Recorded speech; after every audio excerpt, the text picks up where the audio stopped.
actually. If Bond was here now, I can guarantee you we'd be plotting to pinch the statue. That's what we'd be doing. If he was sitting there, we'd be having a natter about how we can jump the fence and and go with it. Yeah, He and would put it up think somewhere really, really obscene. Yeah.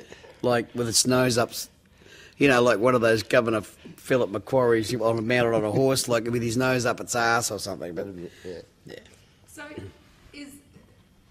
So why are you here? It's because it's about a reverence, you know. It's like you erect statues to people like Governor Philip, Alexander the Great, you know, the Pope, Great, whatever. Yeah, the Pope.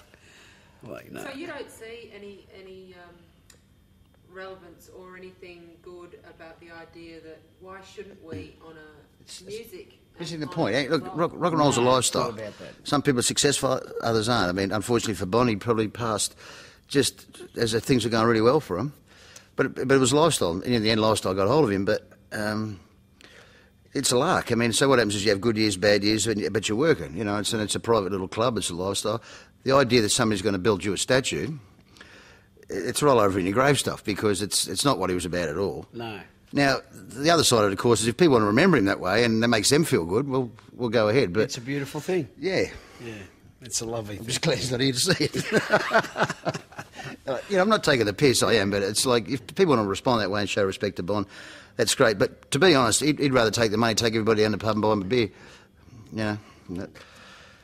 It's like I heard a while ago that AC/DC had a street named after them. I mean, Akadaka Lane or something. yeah, whatever. Where are they going to put the bloody thing? A club, maybe. A club would be good.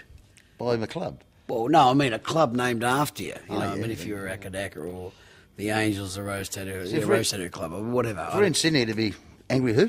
Yeah, exactly. Even he's gone? You know, like, what do you want to name a street after him for? You know, it's like, and why would you? You know, like, Anyway, now that you know how we feel about it. or a park. You know. Bond used to come down and sing with a band. We played a place called the Bondi Lifesaver in Sydney. Bond used to come down and have a drink. He was a mate. Angus and him had a relationship in the past. They're both singers in different bands.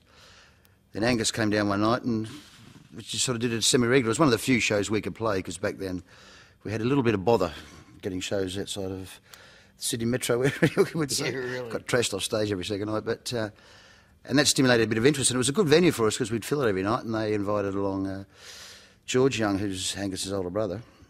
And that's where she started. The thing is, Angry and I have been through a lot of this the last couple of years. We've lost a lot of close friends, you know, which last year was a real bad one for us. We lost a couple of original members of the band. It's what happens. It's just life. You can't explain it. There's no rationale for it. And a lot of people want to say, oh, look, it's the lifestyle, you go a bit hard, this happens. But, look, there's an argument for that and against that. I mean, there's all sorts of people passing away. I mean, shit happens. And to try and sort of pick Bond's life apart and sort of rationalise parts of it, I don't think it's very fair at all. I mean, to me, he was like a normal bloke that had his quirks like we all do. You know, he knew how to enjoy himself. He was a fantastic conversationalist. I mean, he was centre of attention if you wanted to be in a room. You know, he was one of those sort of charismatic guys. But he had a lot of normal sides to him too. Like before, you're talking about his homesickness or his affection or his introspection. You know, like you say, oh, maybe I feel like this or I feel like that. They're normal emotions. You know, if you're on tour in a bus for months, you start thinking, well, gee, I wish I had a missus at home to ring. That's quite normal. But then again, you get to Paris and you're on top of the world and you've got 6 of the most beautiful women in the world sitting on your knee. You go, well, life's not too bad. Life ain't too shitty. So, yeah. you know, that's normal stuff within the lifestyle. Yeah,